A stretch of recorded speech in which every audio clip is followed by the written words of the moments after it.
নমস্কার, জি 24 ঘন্টার digital page থেকে আপনাদের সঙ্গে রয়েছি আমি শুক্লা।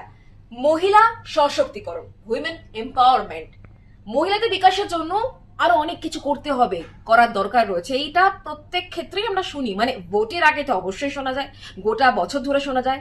তাই এবার রাজ্যে পালা বদলের পর বিজেপি সরকার দুটো মূল অস্ত্র বা মহিলাদের জন্য দুটো জিনিস এনেছে। তার মধ্যে একটা তো আপনি নিশ্চয়ই জানেন, অন্নপূর্ণা ভান্ডার, মানে মাসে 3,000 টাকা করে আপনি পাবেন। আরেকটা হচ্ছে সরকারি বাসে মহিলাদের যাতায়াতটা ফ্রি করা হলো। আর এই অন্নপূর্ণা ভান্ডার, যা সম্পর্কে আপনি নিশ্চয়ই অনেক কিছু মাথায় কোয়েশ্চেন রয়েছে, কোয়ারি রয়েছে, যে এই অন্নপূর্ণা ভান্ডার কোথায় পাবো, কিভাবে আমি অ্যাপ্লাই করব। তো সেই খুঁটিনাটি এবার আপনাদেরকে আমি জানাবো।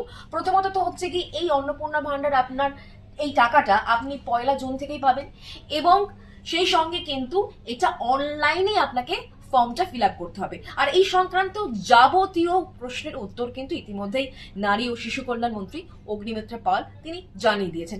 যারা যারা লক্ষ্মীর ভান্ডার পাচ্ছিলেন সবাই অন্নপূর্ণা ভান্ডার পাবেন, সবই ডাইরেক্ট বেনিফিট ট্রান্সফারে হবে। মাননীয় মুখ্যমন্ত্রী বলেছেন 1 জুন থেকে ব্যাংক অ্যাকাউন্টে ঢুকে যাবে। আর এবার জানাই, এই অন্নপূর্ণা ভান্ডার আপনি পাবেন নাকি পাবেন না, মানে কারা পাবেন আর কারা পাবেন না। যারা লক্ষ্মীর ভান্ডার এতদিন পর্যন্ত পাচ্ছিলেন তারা কিন্তু এই অন্নপূর্ণা ভান্ডারও পাবেন, একেবারে নিশ্চিন্তে চোখ বুঝে তারা পাবেন। যাদের নাম ভোটার লিস্ট থেকে বাদ গেছে তাদের নামটা যাচাই করে দেখা হবে, তারা নাগরিক কিনা সেটা যাচাই করে দেখে তারপরে সিদ্ধান্ত নেওয়া হবে যে তিনি অন্নপূর্ণা ভান্ডার পাবেন নাকি পাবেন না। রোহিঙ্গা বা বাংলাদেশিদের কোনোভাবেই এই অন্নপূর্ণা ভান্ডার দেওয়া হবে না, তারা এই তালিকায় পড়বেন না। কিন্তু যাদের যাদের নাম কাটা গেছে তারা যদি কেউ পায় তাহলে তো তাদের পাওয়ার কথা নয়। যিনি মারা গেছেন তার তো পাওয়ার কথা নয়, যিনি আমাদের দেশের নাগরিক নয় তার তো পাওয়ার কথা নয়। সুতরাং সেই অ্যানালিসিসটা হবে যে যাদের যাদের নাম কাটা গেছে তাদের মধ্যে কতজন লক্ষ্মীর ভান্ডার পাচ্ছেন, তাদের নাম বাদ যাবে। এবং আরেকটি মুখ্যমন্ত্রী বলেছেন, যারা সিএ এর জন্য অ্যাপ্লাই করেছে এবং যাদের নাম ওই ট্রাইব্যুনালে গেছে তাদেরকে এর থেকে বাদ রাখা হবে আপাতত।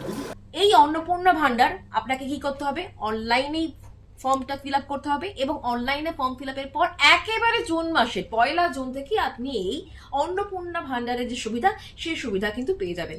আর এরকম আরো খবরের জন্য অবশ্যই ফলো করুন জি 24 ঘন্টা ডিজিটাল।